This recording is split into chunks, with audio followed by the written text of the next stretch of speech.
Not fair to leave somebody for 6 months with no money. You can either shine from getting people into work, but that's really difficult, or you can stop the money, which is really easy.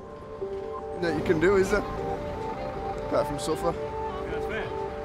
Nah, definitely not fair. A Jobcentre Plus advisor has revealed to The Guardian the growing pressure to stop people's benefits, leading to vulnerable claimants being set up so their benefits get cut off, or sanctioned as it's known.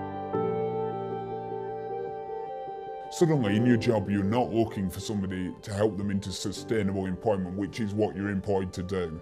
You're suddenly looking for ways to trick your customers into not looking for work. And you can come up with many ways. I've seen dyslexic customers given written job searches, and when they don't produce them, what a surprise, they're sanctioned. It becomes a culture of let's hit the target. And nobody seems to think about the personal effect it has on people. It's always about the target. They don't care how you achieve it, they don't care who you stop. The whistleblower, Kay, said advisors in his office have a target of 3 claimants a week to refer for sanctions to a decision maker who rules on the case. A sanction may then be applied from 1 week to 6 months. During this time, job seekers' allowance is cut off and a claimant has to apply for hardship payments, usually half the normal amount. Clients may be sanctioned, or DMA'd as it's also known, for not trying hard enough to get a job, or for a refusal of employment. Refusal of employment, according to the guidance on the Jobcentre system, is when they turn down a job. But the way they're using it at the moment is if you don't apply for a job, suddenly that's a 6-month sanction. And the other one of actively seeking employment is generally if you feel they're not looking for work or not trying hard enough. And this is just generally used a number of ways just to basically trip them up. Wigan's Citizens Advice Bureau told me large numbers of their clients were reporting having their benefits cut.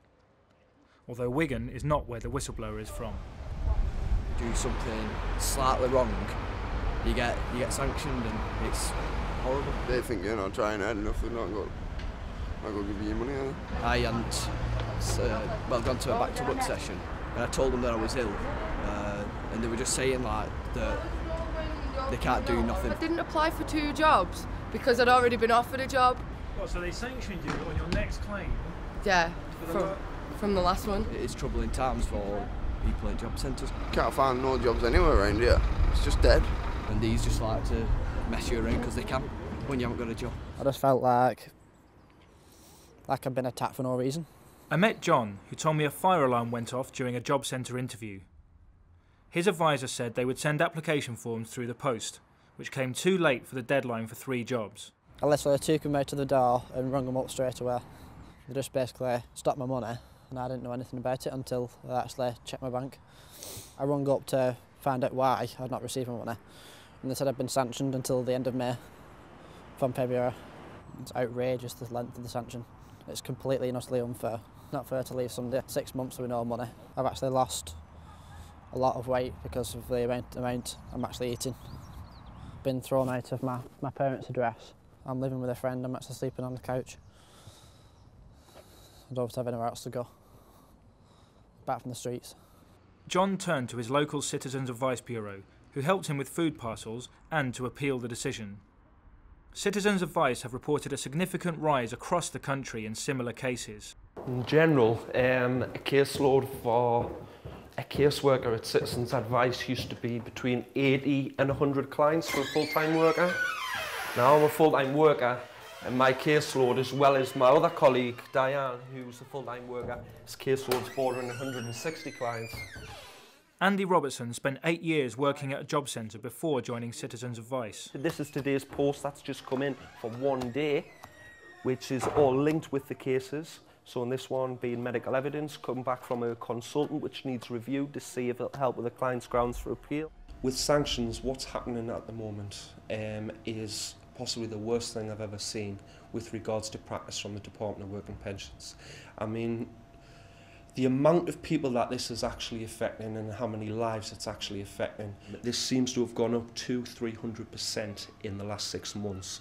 and clients seem to be getting sanctioned on the job seekers allowance now for next to nothing. It's been the biggest fundamental change I've seen in working in benefits in the last 12 years, and an increased workload and increased distress of clients and advisors who more seem like robots as opposed to being human beings. Kay says this is because of the target culture, which leads to competition between colleagues and offices. Well, my particular team has a board that has what DMA you've done each week and how you're doing against the other people on your team.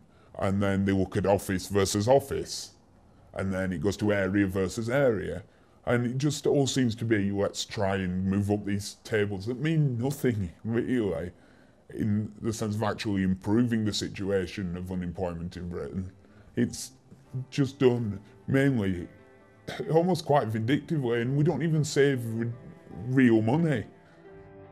The Department for Work and Pensions denies that they give targets to job centres or to regional offices. But national statistics show a significant rise in the numbers of people being sanctioned in the last year.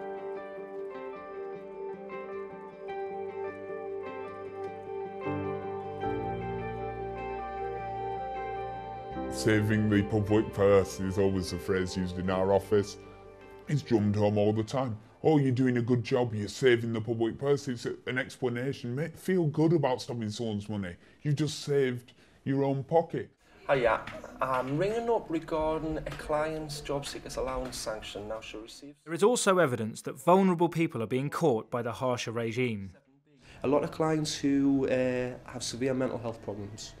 This seems to be affecting, and it's also affecting clients who have reading and writing difficulties, people who are dyslexic, who have work capabilities and capabilities in many different types of fields, but who are unable to fill in application forms themselves. Advisors were previously exercising their discretion. They were more on a human level where you could actually see a client face to face and know what the limitations actually were. Now that human relation, client-advisor balance doesn't seem to exist anymore. Now it's more so that, right, if you don't apply for the job, you are getting sanctioned. Oh, it totally gets the wrong people.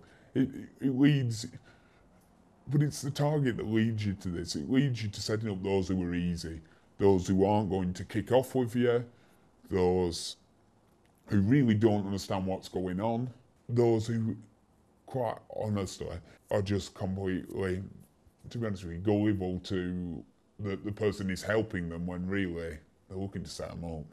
Young often fall into it because they just haven't been there long enough.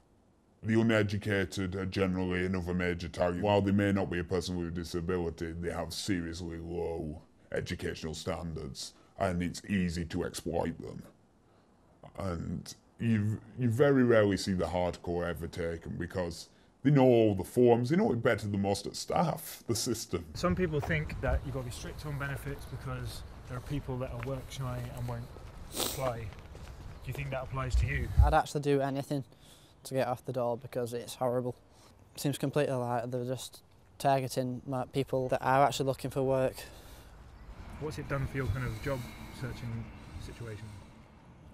Completely hindered it because it's actually left me in a state of depression. I've lost weight, I'm tired.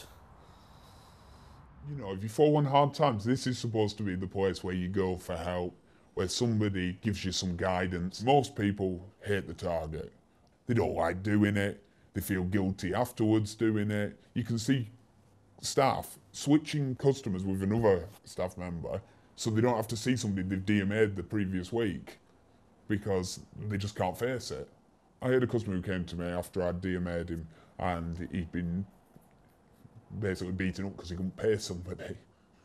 And I couldn't actually imagine it. The feeling was, I just felt absolutely terrible and I didn't and yeah, he hadn't done the job search that he should have done properly, fair enough, but it still didn't make it, it still weren't right, you know. I can't claim that that was the right decision to make and that what I did benefited anybody. Quite honestly, I try not to think about the other effects because it's the only way you get through it. The DWP statistics also reveal that areas with high unemployment, like the North West and the North East, tend to have harsher referral regimes. The stricter application of sanctions also coincides with cuts to job centre staff and provision.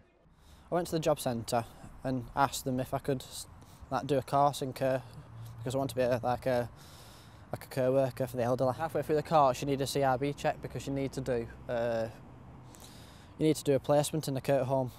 The job centre assured me that I could be funded for a CRB check, but when it came down to it, I definitely needed the CRB check there and then.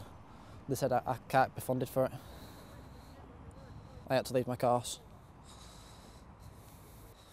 I had a job waiting for me at the end of the course, but I felt like they got my hopes up and then just like smashed them down again.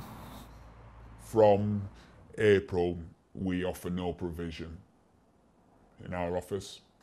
What do you mean by that? Nothing. No training course, nothing. The funding ends at the end of March. We're trying to get everybody onto a course at the moment. Those who still care, we're trying to get as many people onto courses as possible. Because in April we know there's no funding at all. Because there are only 2 targets now.